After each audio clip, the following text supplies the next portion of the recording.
the last face-to-face briefing. And it's indeed a pleasure to see that somehow we are going back to normal by having face-to-face conferences like this. Don't you agree, Aldo? Yes, Diane, and it definitely feels good to host in front of such a big audience today after a long time. And we can feel the optimism, right, of everyone here. Yes, we are emerging stronger and better.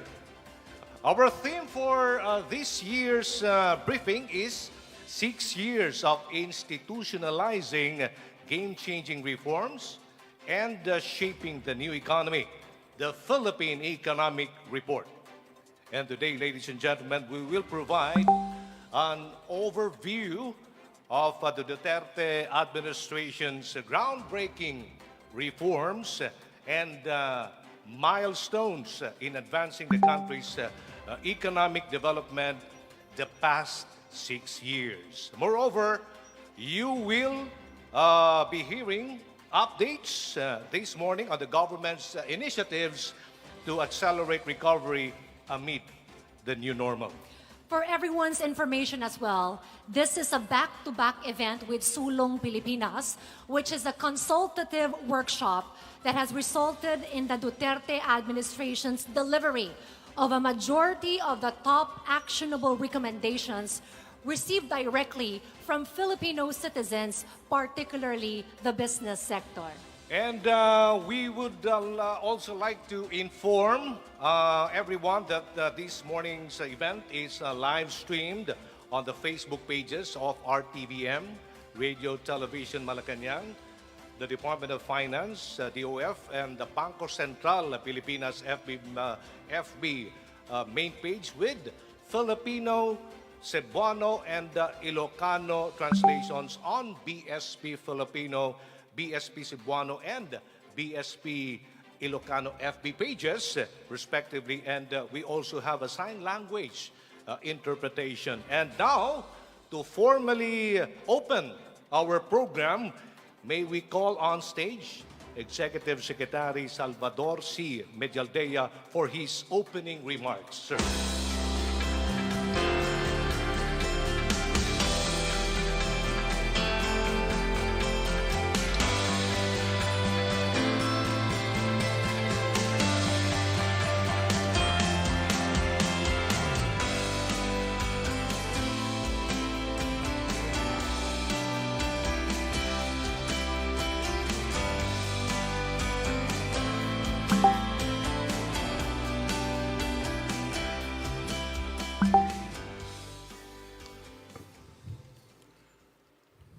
Secretary of Finance Carlos G. Dominguez, Governor of Bangko Sentral ng Pilipinas Benjamin E. Jokno, members of the Diplomatic Corps, fellow civil servants, partners from the private sector, and civil society organization who are here with us physically and online, friends from media, ladies and gentlemen, good morning. Let me start this event by conveying President Rodrigo Roa Duterte's deep gratitude to our partners from the business, youth, civil society, and the international community who have consistently engaged with the national government in shaping and supporting the President's socio-economic reform agenda. Over the past 6 years, the Duterte administration has implemented game-changing reforms to relentlessly pursue inclusive economic growth, which is not only measured by statistics, but can be seen, touched, and felt by the Filipino people. We chose the theme 6 years of institutionalizing game-changing reforms and shaping the new economy because it highlights some of the key socioeconomic advances made during President Duterte's term of office on behalf of the Filipino people. These reforms not only benefit our people today but also set the foundations for more resilient and sustainable growth and broadly shared prosperity. The pandemic disrupted the Philippines' accelerated path to upper middle income status, but we are confident that the disruption is only temporary. We were able to withstand this test to our fiscal stability due in large part to the reforms we had worked hard to implement long before the pandemic hit us. Even before assuming office, President Duterte announced a bold 0 to 10-point socio-economic agenda that subsequently increased the net take-home pay of workers, lowered the taxes of corporations, rationalized the fiscal incentive system, increased the Philippines' competitiveness, promoted financial inclusion and digitalization, and improved the ease of doing business in the country. Through our joint efforts, we will continue to build a market-friendly policy environment that reflects the shared vision and aspirations of the business, youth, and civil society sectors. While many challenges remain, I am confident that we have shaped a better future for our economy and our people. The Duterte administration will continue to work toward a smooth transition and leave public office with stronger foundations in place for inclusive and sustainable economic growth. I am eager to hear from my fellow public servants who will discuss key areas of development. Finance Secretary Carlos G. Dominguez will provide updates on the fiscal performance of the country, and BSP Governor Benjamin Jokno will present the latest developments in the country's monetary, external, and financial sectors. We look forward to a meaningful and productive day with everyone. Let us begin.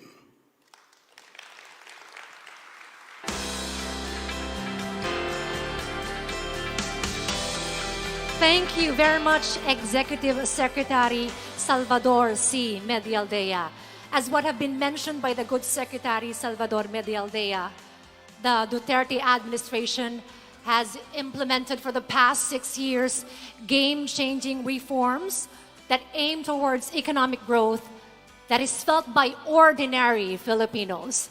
And speaking about game-changing reforms, ladies and gentlemen, to provide now updates from the Economic Development Cluster, please welcome the head of the government's economic team, Secretary Carlos G. Dominguez of Department of Finance.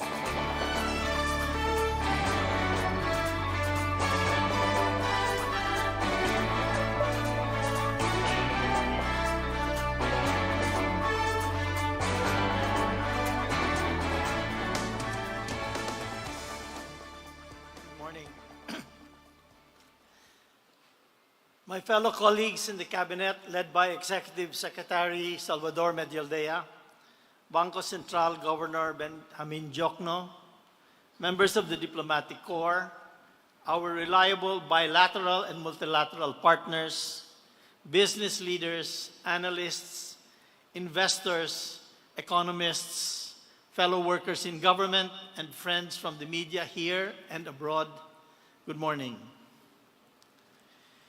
Years from now, when the Philippines brings down its poverty incidence to single digits, we will look back to the Duterte presidency as the moment when the country made the turn towards more inclusive growth and prosperity. When President Rodrigo Duterte took office in 2016, he adopted a bold 0 to 10-point socio-economic agenda proposed by various stakeholders who participated in our first ever Sulong Pilipinas. 5.5 years later, we delivered 90% of this ambitious reform program. Under President Duterte's term, the Philippines made the decisive shift from an inward-looking economy to one ready to compete with the rest of the world. Many reform measures that languished for decades on the shelves of Congress were finally enacted into law. I have to thank everyone who contributed to these successes: our legislators, our friends in the private sector, our reliable development partners, and my colleagues in Cabinet, guided by Executive Secretary Salvador Medialdea.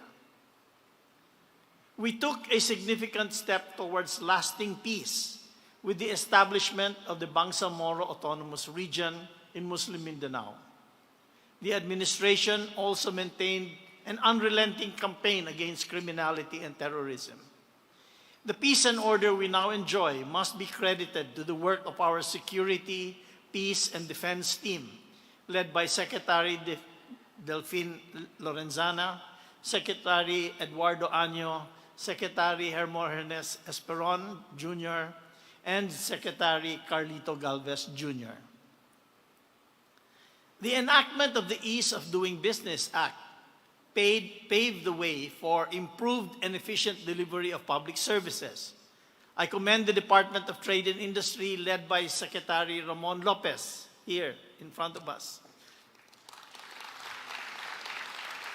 for the efficient implementation of this law, which remarkably increased the competitiveness of the country's business climate. We enacted the Philippine Identification System Act, which brings us closer to the goal of achieving e-governance and greater financial inclusion among our people. The National Economic and Development Authority, led by Secretary Carl Chua, has been working tirelessly to accelerate the rollout of this program and immediately reach as many Filipinos as possible. As of March 23 of this year, a total of 61.3 million individuals nationwide have registered for the National ID. Through this program, the Land Bank of the Philippines has cleared the way for 7.7 million formerly unbanked registrants to be part of the formal banking system. In addition, we fulfilled President Duterte's promise of establishing a bank dedicated to the needs of Filipinos working abroad. The Overseas Filipino Bank is our first branchless, digital-only bank in the country. It now serves overseas Filipinos in 116 countries. To further accelerate financial inclusion and broaden the capital markets, the Bureau of Treasury introduced innovative government securities for small individual investors that can be purchased through digital channels. We also finally implemented the long-dormant Real Estate Investment Trust Act, which has become a powerful financial instrument for the property development sector and small investors.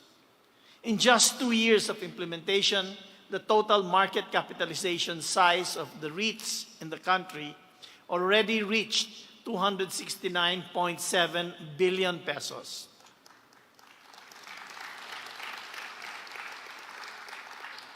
Meanwhile, the rice tariffication law was finally achieved after more than 30 years of failed attempts under previous administrations. The law opened up the Philippine rice market and in turn lowered the price of our country's staple food for more than 100 million Filipinos. As a result, rice is no longer the main contributor to our overall inflation rate. The rice tariffication law ensures that farmers benefit directly by providing at least 10 billion pesos each year for mechanization, high-quality seeds, access to credit, and training. Before the law was passed in 2019, the National Food Authority regulated all rice imports, and it was the chief importer of the grain. It received an average of 11 billion pesos a year in tax subsidies. With the rice tariffication, the government has already earned a total of 46.6 billion pesos in rice import tariffs during the first 3 years of implementation. These revenues support the reform and modernization of our agriculture sector. This is a complete reversal of the 11 billion pesos annual average tax subsidies the government provided to NFA every year from 2005 to 2018. The rice tariffication law is just one of the progressive efforts undertaken by the Department of Agriculture, led by Secretary Willie Dar, who's here, to build productivity and enhance the resiliency of our agriculture sector. The Duterte administration decisively passed and implemented the most comprehensive tax reform program ever in this country. This provided robust and recurring revenues that helped expand social services and supported our massive economic investments in modern infrastructure. I would like to point out, however, that the success of the tax reform measures cannot be attributed exclusively to the current efforts. This is the logical continuation of decades of reforms arduously passed by previous administrations. TRAIN, or the Tax Reform for Acceleration and Inclusion Act, reduced personal income taxes for 99% of our taxpayers, giving them much-needed relief after 20 years of non-adjustment. Through TRAIN, we have basically given out a 14-month pay every year to our wage earners. Under the law, we imposed excise taxes on sweetened beverages, for which we collect almost 104 million pesos a day. TRAIN likewise mandated the implementation of our first ever nationwide fuel marking program to curb oil smuggling. No past administration increased sin taxes more than once. President Duterte and Congress raised sin taxes 3 times within his term. The excise taxes on tobacco and alcohol products improved funding for the Universal Health Care Program. All in all, TRAIN and other enacted packages of tax reform program enabled the government to raise 504.6 billion pesos in incremental revenues during the first 4 years of implementation. In addition to modernizing our tax policies, the Duterte administration aggressively pushed for the full digitalization of the Bureau of Internal Revenue and the Bureau of Customs. In 2015, only 10% of the country's taxpayers filed their income tax returns online. In 2021, this grew to 99.5%. From the 1.9 million electronic payment transactions made with the Bureau of Internal Revenue in 2015, this number rose to 5.5 million electronic payment transactions last year. These figures are projected to dramatically increase in the coming years as we introduce more digitalization initiatives. Meanwhile, our policy of instilling fiscal discipline among our GOCCs, or government-owned and controlled corporations, allowed us to collect an average of 68.7 billion pesos annually from these firms since we took office. This is more than double the annual average collection of the past administration. Through the bold tax reforms and better tax administration, we were able to raise our revenue efforts to 16.1% of GDP in 2019 from 15.1% in 2015. This was our best performance in more than 2 decades. In 2019, our debt to GDP ratio was at historic low of 39.6% from 42.7% in 2015.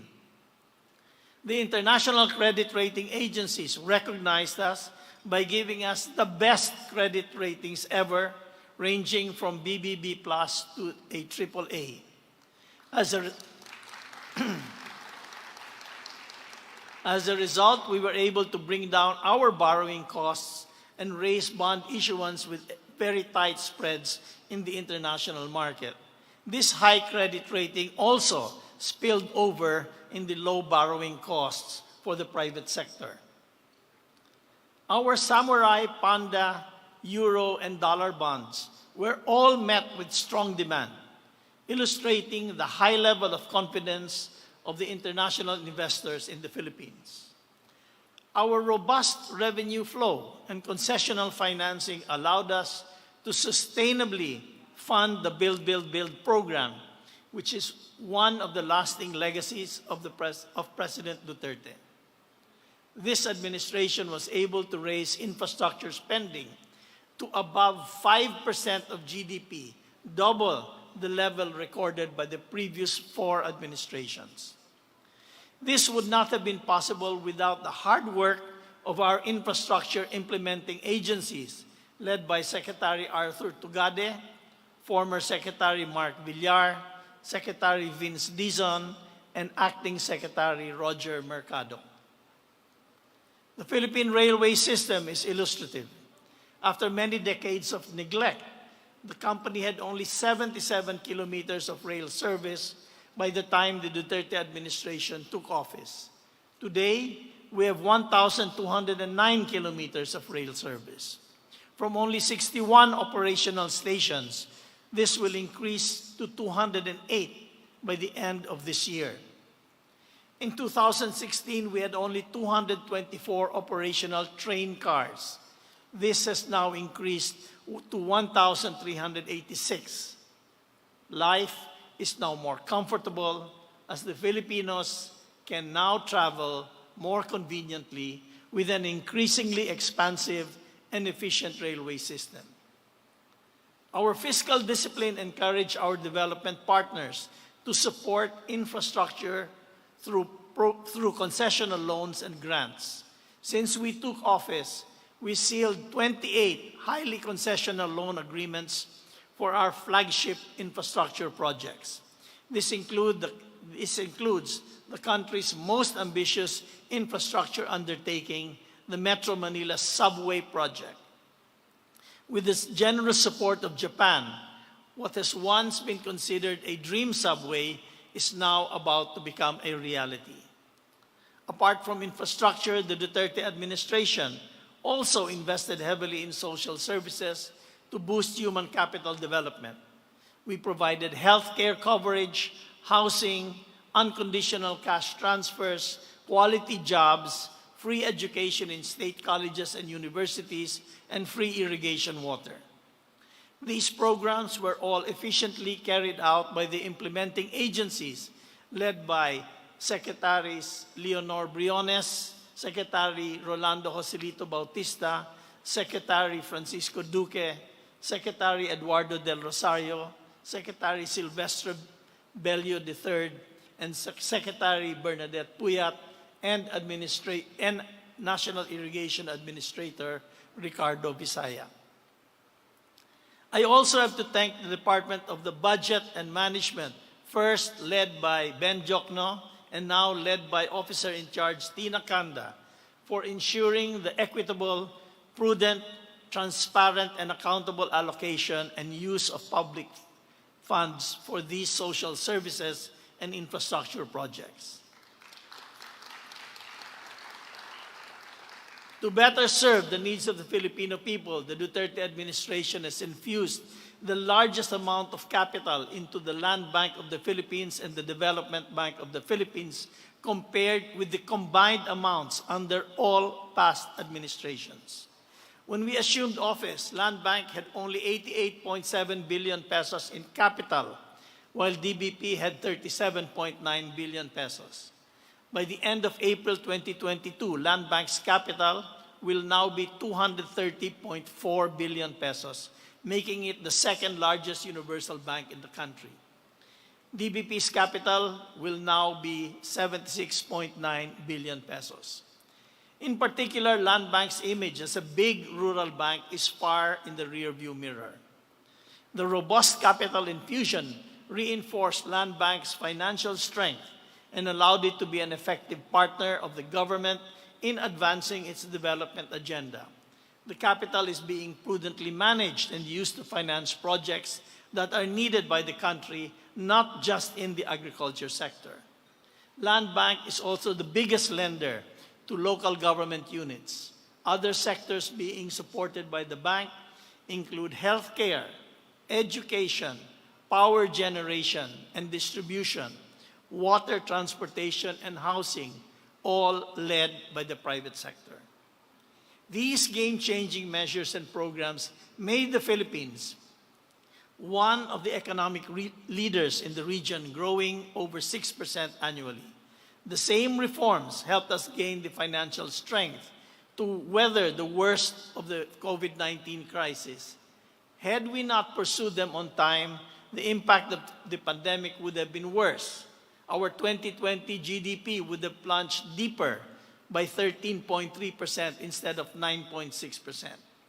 This just only proves that in any battle or emergency, preparation is always the best strategy.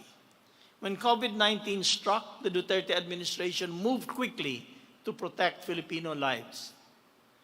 The Philippines' direct response to the COVID-19 crisis so far amounted to 3 trillion pesos, equivalent to 15.6% of our GDP.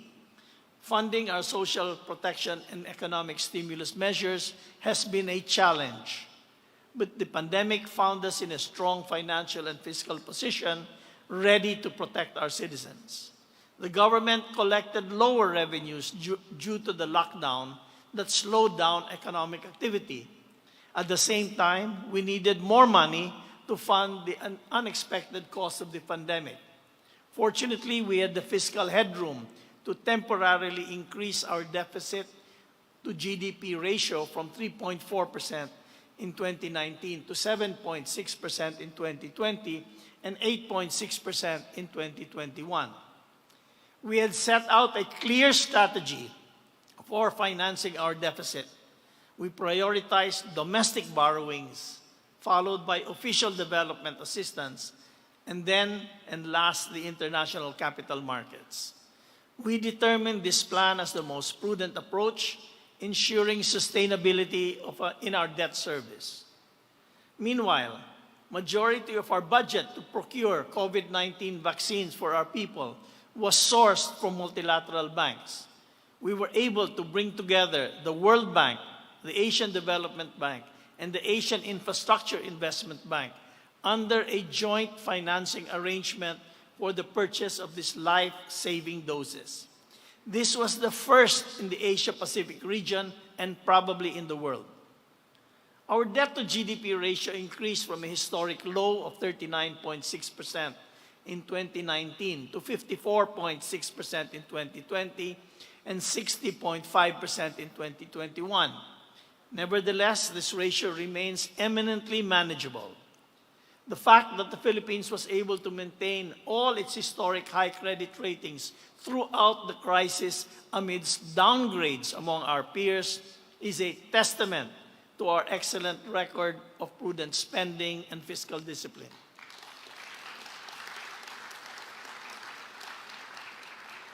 The disruption brought about by the pandemic is only temporary. Supported by the rebound of revenue collections, our deficit and borrowings will begin to decline for the year. For instance, the national government has started reducing our provisional advance arrangements with the Bangko Sentral ng Pilipinas from 540 billion pesos to 300 billion pesos. This amount will be totally paid off by June 12 of this year. As the pandemic subsides, the Philippine economy is now well on its way to rapid recovery.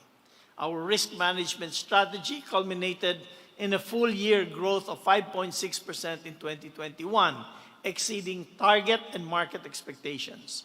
This year, we expect our economy to grow by 7 to 9%. COVID-19 cases are subsiding rapidly, while our vaccination program is proceeding apace. Last year, our revenue collection was already 5% higher than in 2020, signaling a return to robust economic activity. This year, we expect to bring back our revenue collections to pre-pandemic levels. Our merchandise trade and remittances are already above pre-pandemic levels. The Duterte administration marked its final full year with an all-time high record of foreign direct investments amounting to $10.5 billion US.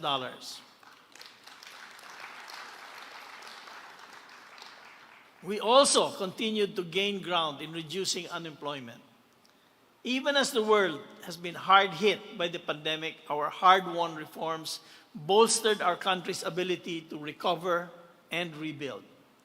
The enactment of the CREATE, or the Corporate Recovery and Tax Incentives for Enterprises Act, and amendments to the Retail Trade Liberalization Act, Public Service Act, and the Foreign Investment Act will bring in the high-value investments that our country needs to upskill our workforce and further modernize our economy.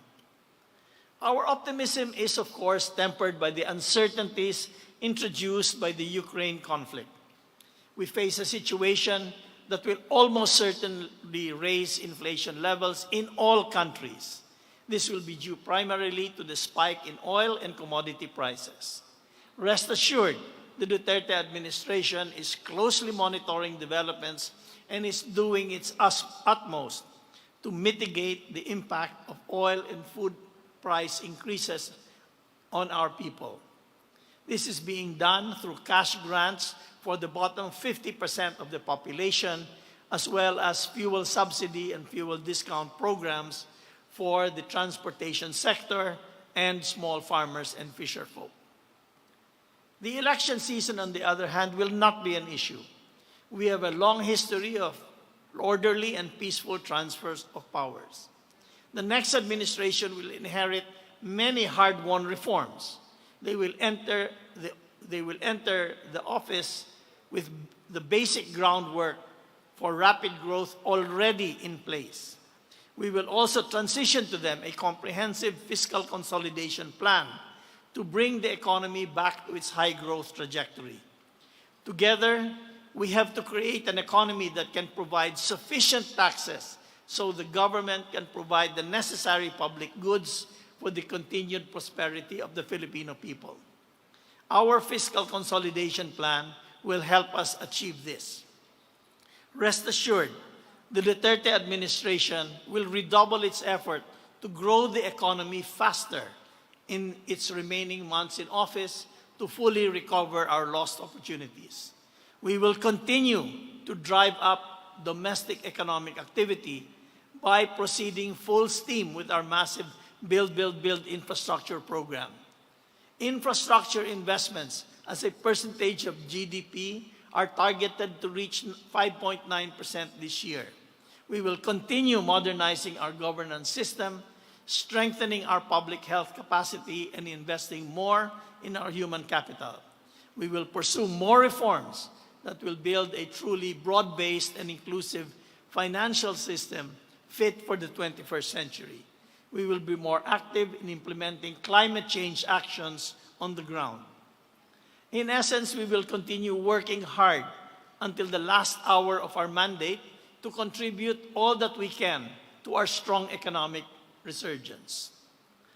I would like to end my talk with a famous phrase in Japanese naval history attributed to Admiral Heihachiro Togo. The weather today is fine, but the waves are high. The Philippine economy, our ship, has indeed been sailing through fine weather, but the waves of uncertainty remain owing to external developments. No one expected the pandemic. No country was fully prepared for this public health crisis, but we have successfully managed it. However, the experts say other new variants and pandemics could still break out. The Philippine economy is now recovering strongly, but we have to deal with the volatilities produced by the Ukraine conflict. We must also strengthen the resilience of our communities as we face difficulties proposed by climate change. In our highly integrated world, external events could easily break and imperil our prospects. We have sailed through fine and rough weather, but President Duterte has proven to be a strong and steady captain of the ship. The waves may be high, but the ship of state has been masterfully steered. Thank you.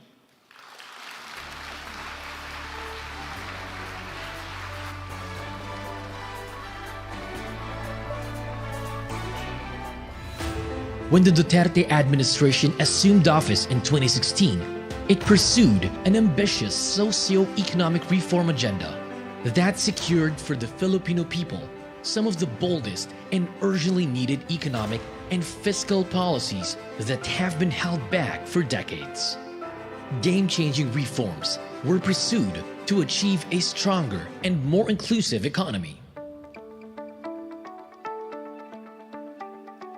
For too long, many Filipinos could not avail of basic services due to the lack of proper identification.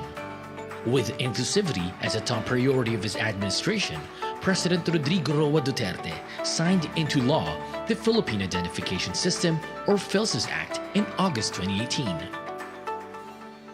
Mass registration began in October 2020, with over 60 million Filipinos from 86 provinces registered as of March 2022.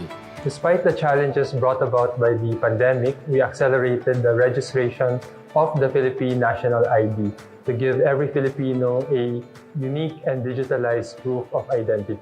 This will enhance the delivery of government services and promote financial inclusion and digitalization, giving more Filipinos access to opportunities that were previously out of their reach.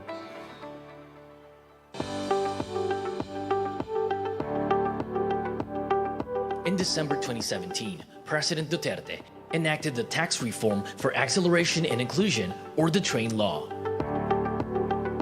The law reduced personal income taxes for 99% of Filipino workers, giving them much-needed relief after 20 years of non-adjustment in their tax rates.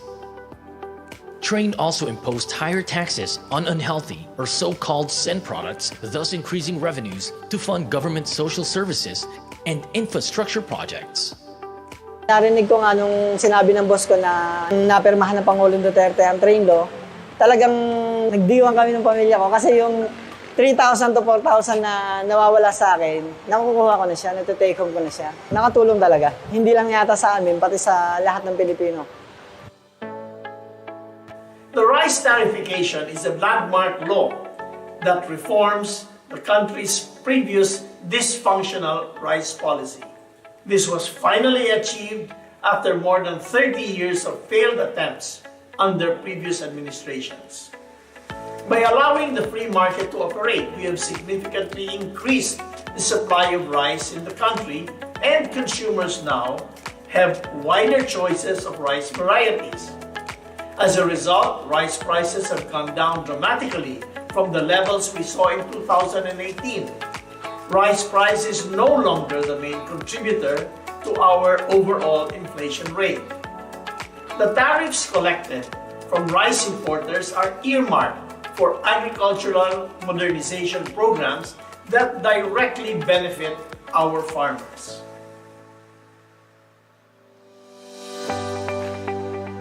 Red tape has been a common complaint among businesses, often cited among the leading factors that hindered investments.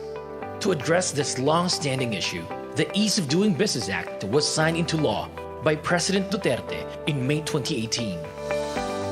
The law streamlines and automates procedures in securing business permits and stipulates maximum processing times for government transactions.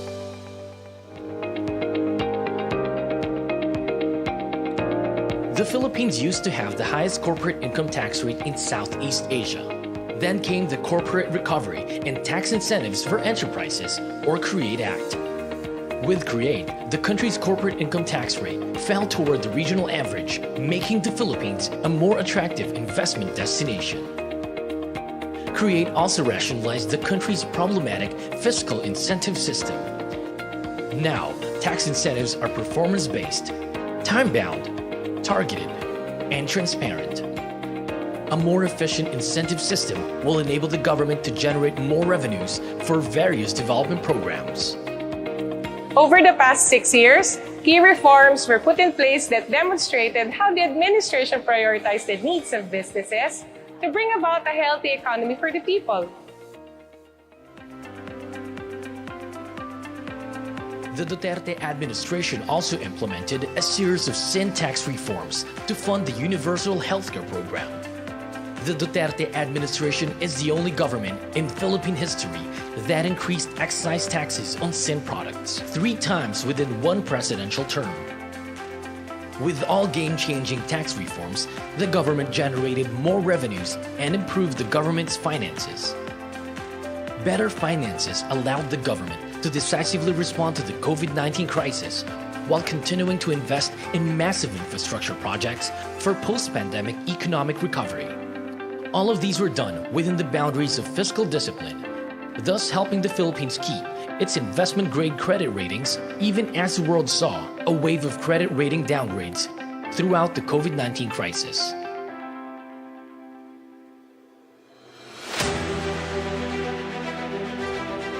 The Philippines used to underinvest in infrastructure. As a result, the country has had to contend with heavy traffic, poor market access, as well as low investment and low tourist arrivals. In response, President Duterte's Build, Build, Build program ushered in the country's golden age of infrastructure. The current administration's investments in roads, mass transport systems, irrigation and flood control facilities, airports and seaports is twice the average annual spending made by the past two administrations combined. Metro Manila is bursting at the seams. The traffic problem is unquestionable, as economic costs are pegged at 3.5 billion pesos or roughly $72.17 million US. On top of building new roads, we need to develop new cities where people can live and work and where business can thrive. New Clark City, a resilient and green city, is intended to be a place where people will find everything they need: residential spaces, business spaces, a government complex that will house offices of various agencies, a sports center, schools, hospital, and a lot more, an interconnected city with direct access to an international airport that will connect you to the rest of the world. The Philippines is blessed with a highly diverse array of tourist attractions and spots. But without the necessary infrastructure, many of these places would be out of reach to our travelers. Thanks to Build, Build, Build, numerous airports, seaports, bridges, and thousands of kilometers of roads have been built or upgraded to make tourist journeys around the country safe, convenient, and fun. The country's tourism and beautiful destinations are now more than ever easily accessible to local and foreign visitors. Over the past 6 years, we have constructed, developed, and rehabilitated numerous airport projects in Luzon, Visayas, and Mindanao so that the riding public could enjoy a more reliable and certainly more convenient travel experience. We have also upgraded many of our airports to have night flight capabilities, which means air travel to various Philippine destinations is now very possible even at sundown. Build, Build, Build has been a big help to the country's agriculture and fisheries sector. The numerous projects of the infrastructure agencies, including farm-to-market roads, have complemented the programs of the Department of Agriculture in boosting food production in the country. Policy reforms, massive infrastructure projects, all these are game-changing initiatives.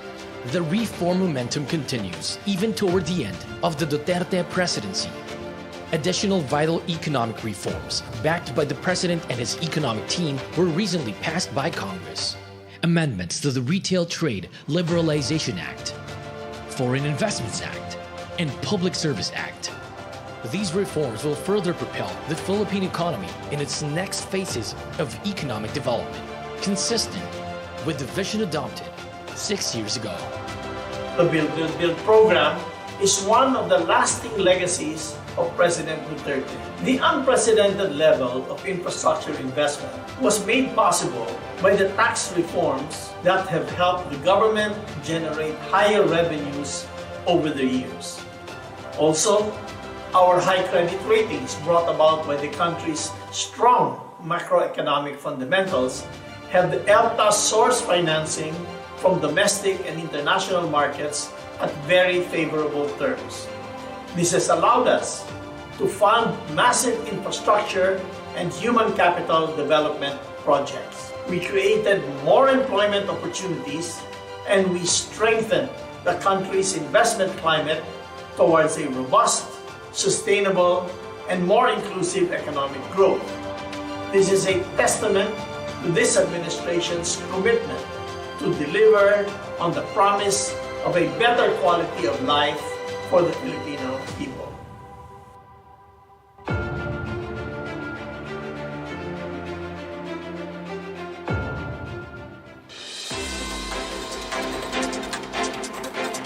And now to discuss the developments in the monetary, external, and financial sectors, let us call on stage Governor Benjamin E. Diokno of the Bangko Sentral na Pilipinas.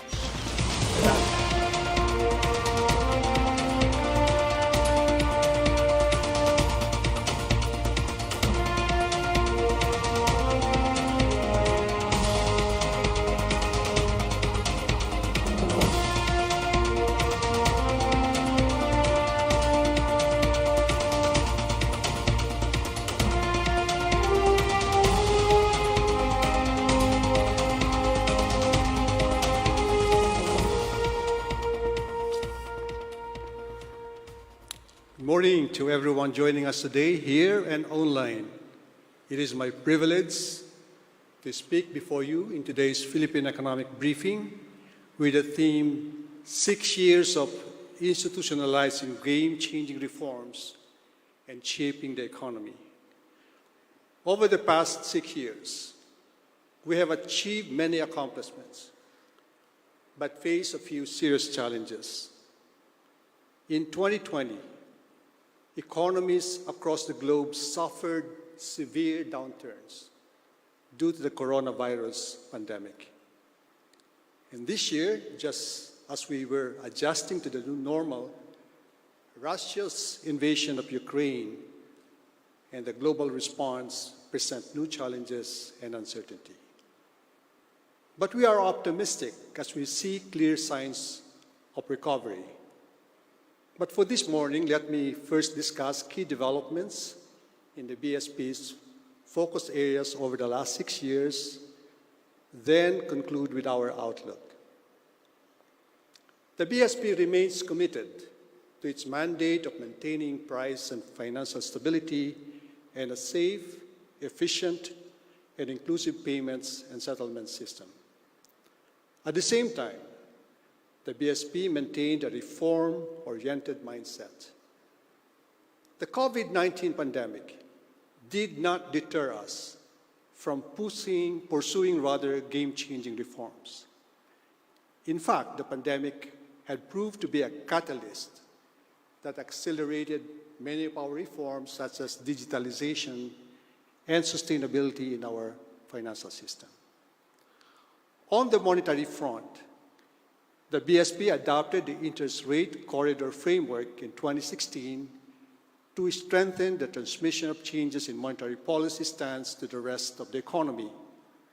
In addition, the inclusion of BSP securities in standard monetary operations provided an additional instrument for managing liquidity in the financial system. In 2019, President Rodrigo Roa Duterte signed Republic Act number 11211, amending the BSP Charter. This granted the BSP the authority to issue its own debt securities. This law embodies measures to align the BSP's operations with international standards and global best practices, thus improving the BSP's corporate viability and enhancing its capability for crafting proactive policies, among others. Another key reform passed to address the impact of the pandemic is the Financial Institutions Transfer Act, or FIST Act.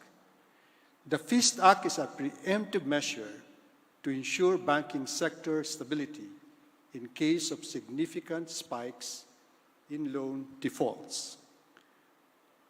The passage of Republic Act number 11439 or the Act providing for the regulation and organization of Islamic banks, marked an important milestone in the history of Islamic banking in the Philippines. Islamic finance will help attract funds from Islamic investors looking for opportunities to support infrastructure requirements, particularly in the Bangsamoro Autonomous Region in Muslim Mindanao. In line with our efforts to promote greater financial inclusion, the BSP introduced the Basic Deposit Accounts Framework. This enables the account holder to access a wide range of financial services, including savings, credit, insurance, investments, and remittances with limited requirements. As of the second quarter of 2021, the number of basic deposit account holders reached 7.4 million. This brings deposit account ownership to a total of 90.5 million Filipinos. The BSP launched the National Retail Payment System, or the NRPS, which promotes interoperability among payment service providers, allowing for efficient and seamless transactions. The NRPS is a safe, efficient, reliable, and an interoperable retail payment system and is a critical enabler of our financial inclusion initiatives. The BSP launched the Digital Payments Transformation Roadmap in 2020-2023, charting strategies for an efficient, inclusive, safe, and secure digital payments ecosystem. The roadmap aims to convert at least half of the total volume of retail payments into digital form and onboard 70% of Filipino adults into the formal financial system using payment or transaction accounts by 2023. We are now seeing the fruits of our efforts to capitalize, or rather to digitalize, the country's payment system. As of end 2020, the share of monthly digital payments volume reached 20.1%, slightly exceeding the BSP's target of 20% in 2020, set in 2015. This indicates that the adoption of digital payments remains on track to reach at least 50% mark by 2023. The issuance of the Digital Banking Framework also aims to advance financial inclusion and the adoption and growth of digital financial services in the country. At the end of 2021, the BSP granted digital bank licenses to 6 financial institutions. This is expected to further accelerate the creation of e-money accounts. We also launched the Sustainable Central Banking Program, which aims to foster environmentally responsible and sustainable policies and work practices in our key functions and operations. The BSP also issued the Sustainable Finance Framework and the Environmental and Social Risk Management Framework. Sustainability is central to achieving the BSP's core mandates of maintaining price and financial stability given the potential impact of climate disasters on the supply of goods and services, as well as on incomes. As such, the BSP invested $550 million to date in the Green Bond Fund with the Bank for International Settlements. Against the backdrop of all these milestones and reforms, the Philippine economy remained strong. From 2016 to 2019, pre-pandemic, the Philippine economy expanded annually by 6 to 7%. However, as a result of the COVID-19 pandemic, the economy contracted by 9.6% in 2020, following 21 years of uninterrupted growth. The economy rebounded strongly, growing at 12% in the second quarter of 2021 and has managed to sustain growth since then. With mobility restrictions easing, the economy is returning to pre-pandemic growth levels. In any case, the BSP pursued initiatives that supported the economy throughout the pandemic. First were measures to boost market confidence, such as cuts in the policy rate, to promote credit-taking activities, and reserve requirement to increase loanable funds. Second were extraordinary liquidity measures, such as provisional advances to the national government and remittance of dividends to the national government and purchases of government securities in the secondary market. So far, the BSP has infused over 2.2 trillion pesos into the financial system. That's equivalent to about 11.1% of GDP. Third were regulatory and operational relief measures to maintain stability of the financial system and ensure public access to financial services. The Philippines' long history of implementing critical structural reforms strengthened the economy's resilience to face the challenges of the pandemic. Despite the impact of the pandemic on the economy, credit rating agencies have maintained the Philippines' investment-grade ratings amid a wave of negative rating actions globally. This shows confidence in the whole of government efforts, including BSP's response, measures towards recovery from the COVID-19 crisis, and a better post-COVID Philippine economy. Moving on to key developments in the monetary, external, and banking sectors during the periods 2016-2021, the BSP has been able to keep inflation low and stable. Manageable inflation provided an enabling environment for growth. From January to March this year, headline inflation stood at 3.4%, well within the target range of 2 to 4%. While upside risk exists, including shortages in domestic pork and fish supply, as well as from potential impact of the higher oil prices on transport fares, average inflation is projected to settle within the target band in 2023. Meanwhile, the country's strong external position continued to be a key credit strength, inspiring investor confidence. Remittances from overseas Filipinos registered a 5.1% growth in 2021. At the height of the pandemic in 2020, they only contracted by less than 1%. The BPO industry remains a steady source of foreign exchange. BPO receipts in 2021 grew by 9.5%. In 2021, net foreign direct investment inflows increased by 54.2% to $10.5 billion. As of February 2022, the gross international reserves stood at $108 billion, which continued to provide a liquidity buffer equivalent to 9.5 months' worth of imports of goods and payments of services and primary income. As bank regulator, the BSP ensures that the Philippine banking system is sound and stable. Indicators show the continued growth of assets, deposits, and capital, as well as net profit and liquidity buffers. Banks have ample loan loss reserves and a manageable loan quality. This allowed the banking system to support the economy. Bank credit grew 7 consecutive months since August 2021, reaching 8.8% last February, reflecting expansion in business activity.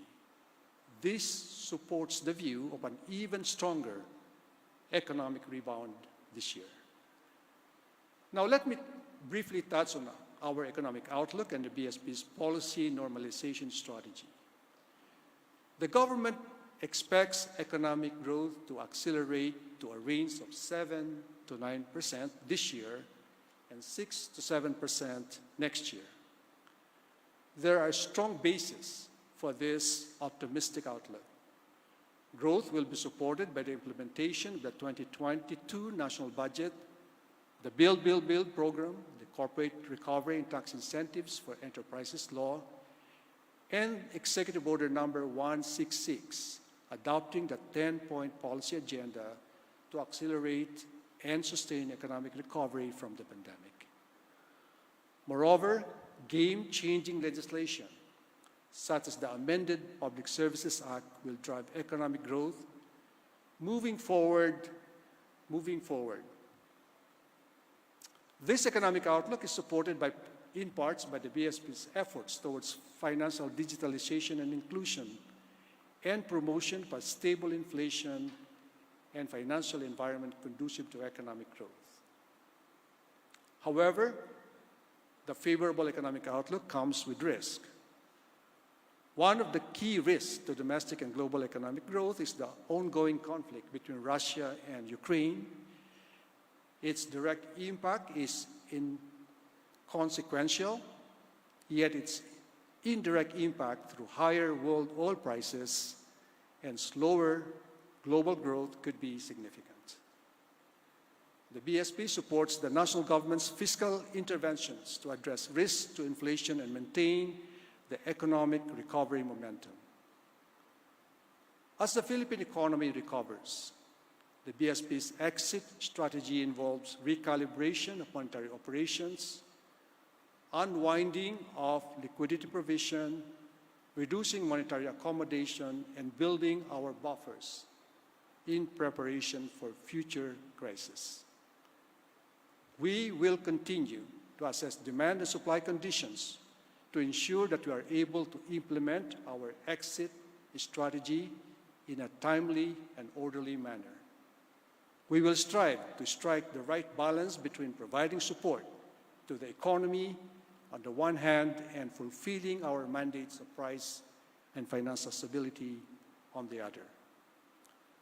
Further, the BSP supports policies and measures that will foster both the attainment of its mandates and post-pandemic economic recovery, including the institutionalization of policy reforms to address supply constraints of major commodities to help temper threats of domestic price stability.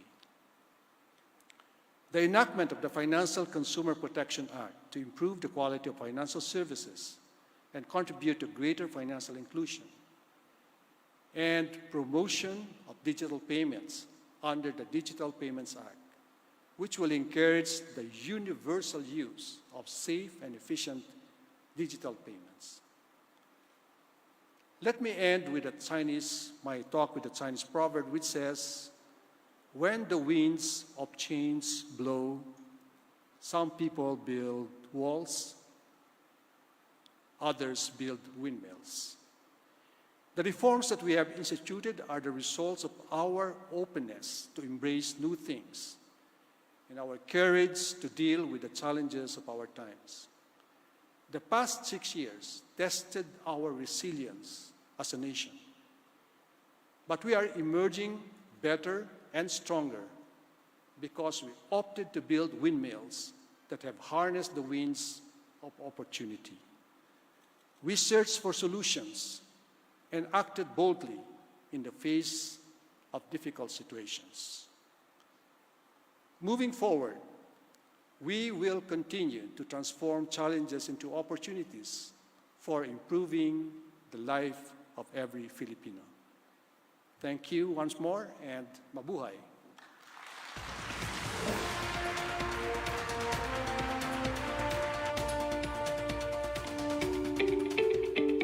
Stable prices, easy access to credit, making safe and convenient payments.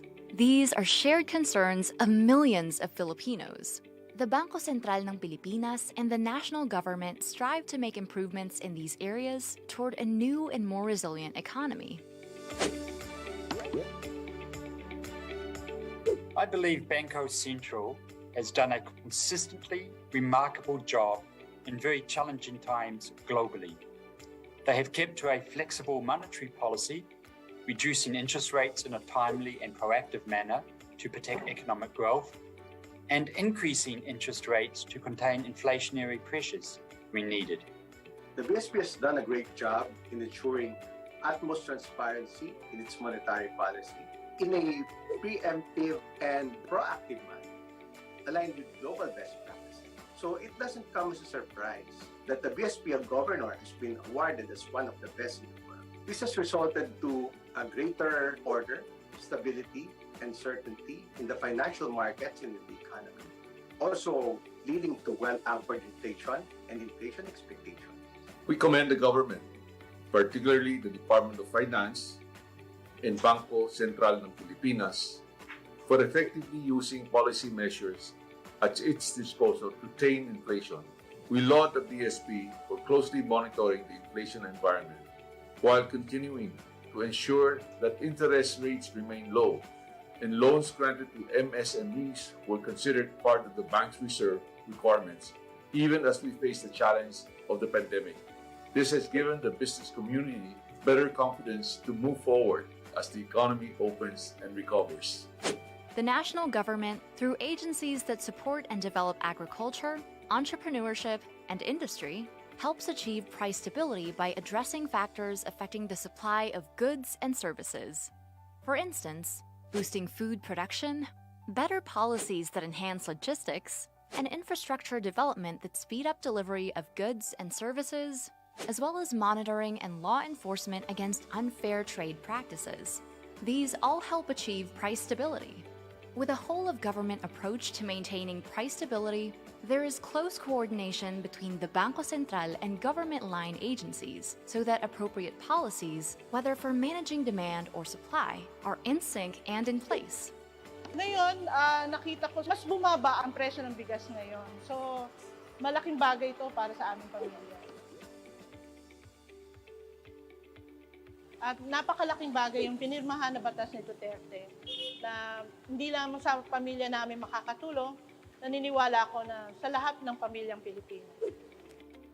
In addition to liberalizing the rice sector, the Duterte administration has implemented various programs on food security, which helped maintain stability of food prices.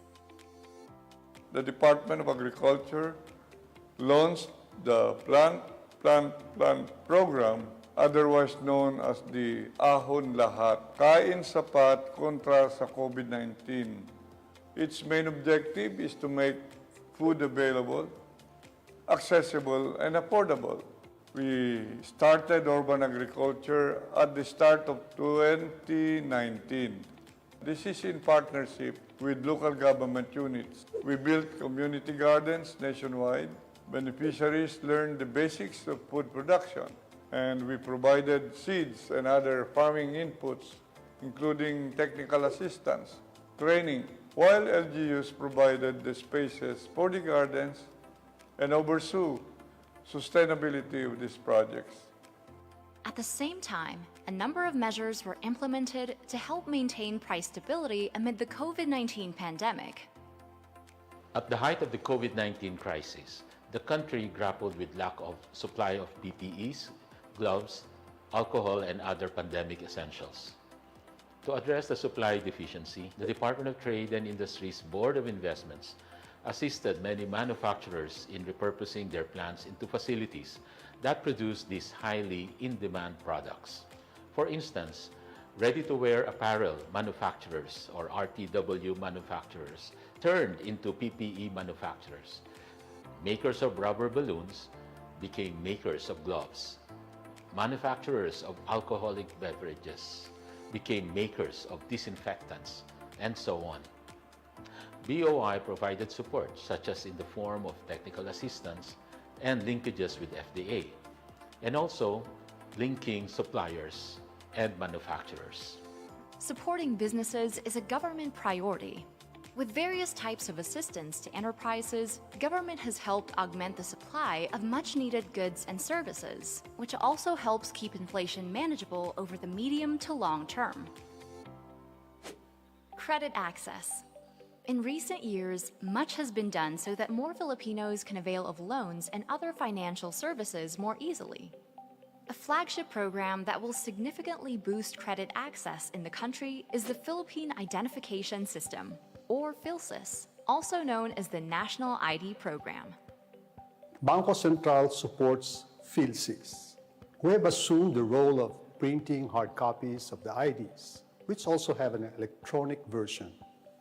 This program squarely addresses the problem of lack of proper identification. With a national ID, many Filipinos will find it easier to open accounts and avail the services of banks and other formal financial service providers. We expect the country to post more milestones in financial inclusion. Another initiative on improving credit access is the Credit Surety Fund, or CSF. Under this program, funds from state-owned firms, local government units, cooperatives, and other sources are pooled to provide guarantees to loans of micro-enterprises. Ang CSF po ay nakatulong sa amin financially. Nakahiram po kami nung una ng 10 million.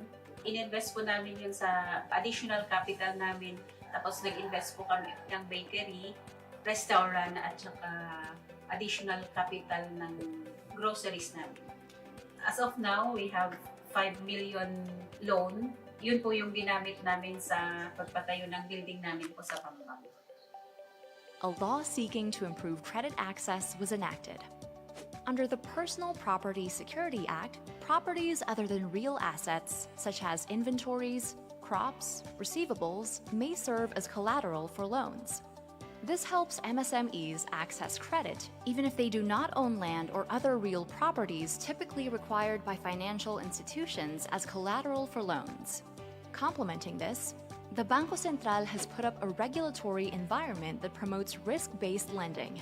Banks are encouraged to rely on a borrower's credit worthiness, determined by using credit scoring models rather than collateral. In December 2020, the Credit Risk Database project was launched. The Credit Risk Database is a repository of borrowers' information that will help generate credit scores for them. MSMEs that do not have real properties but have good credit scores will be able to access loans. With enabling policies on credit access, microloans have grown over the years, consistent with the goal of financial inclusion and an economy for all. Amid the COVID-19 crisis, there has been a whole-of-government approach in assisting MSMEs through access to financing. While the Bangko Sentral implemented time-bound regulations that encourage banks to lend more to MSMEs, other government agencies rolled out credit programs for small businesses.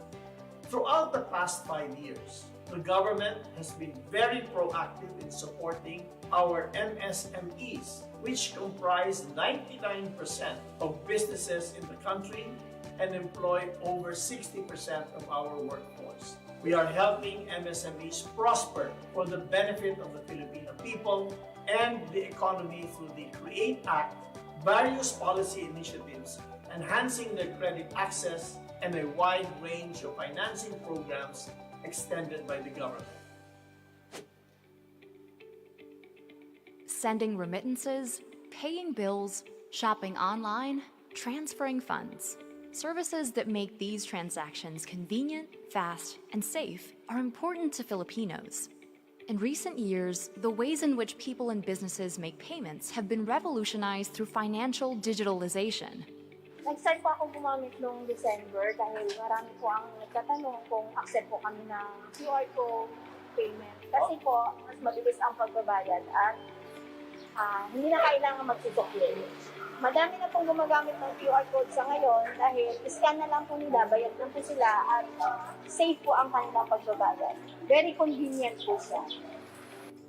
The Digital Payments Transformation Roadmap of the Bangko Sentral aims to achieve 2 overall targets by 2023. Number 1, half of financial transactions in the country will be done digitally.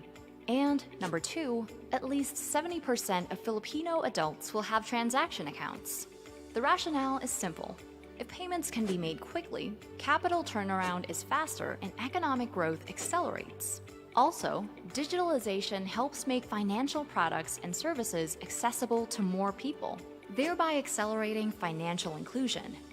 Financial digitalization is promoted in various ways, from regulations that encourage the creation of digital banks and electronic money issuers, to interoperable systems that allow a customer to transfer funds from one bank to another electronically, to innovative programs that allow people to use QR codes for payments and allow people to save and invest for retirement using their mobile devices, to rules that strengthen cybersecurity so that consumers will trust electronic platforms.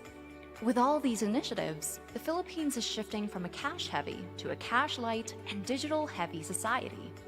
From only 1% in 2013, the share of digital financial transactions to total volume rose to over 20% in 2020. And from about 30% a few years back, the number of adult Filipinos with transaction accounts rose to over 50% in 2021. The Philippines is on track to achieving its 2023 goals. Other digitalization milestones have also been recorded.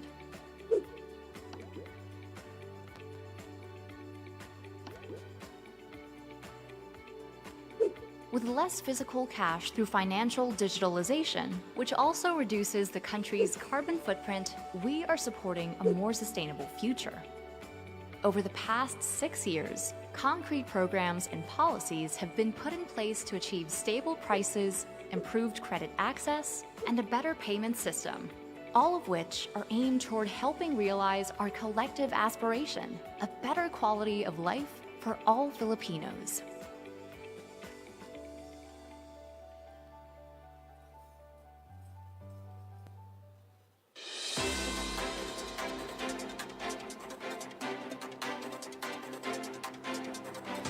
On that note, ladies and gentlemen, we have reached the end of the Philippine Economic Briefing.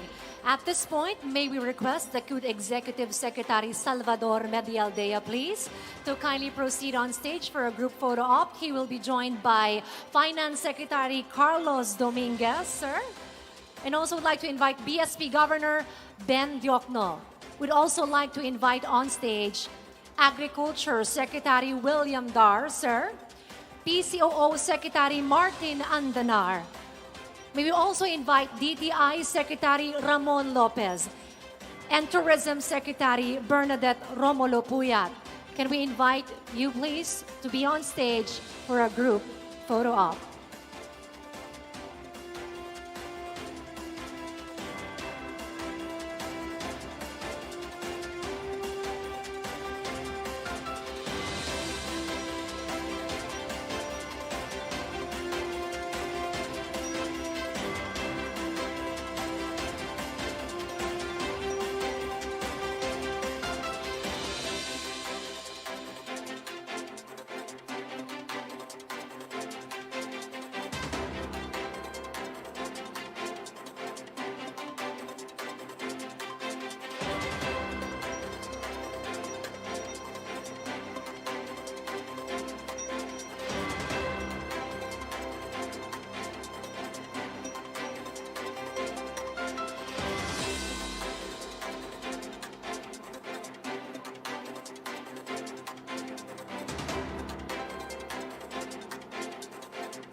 We thank all the speakers for giving time to engage with our stakeholders. We also thank the audience for your keen interest to learn about updates on the Philippine economy. Please visit the Investor Relations Office IRO page on the Bangko Sentral ng Pilipinas website to download today's presentations. To those who will join Sulong Pilipinas, the program will start at 1 o'clock in the afternoon. Please join us for lunch. Daghang kayong salamat. Thank you so much, Pilipinas. Padayon sa pag-uswag. Thank you very much and enjoy your lunch.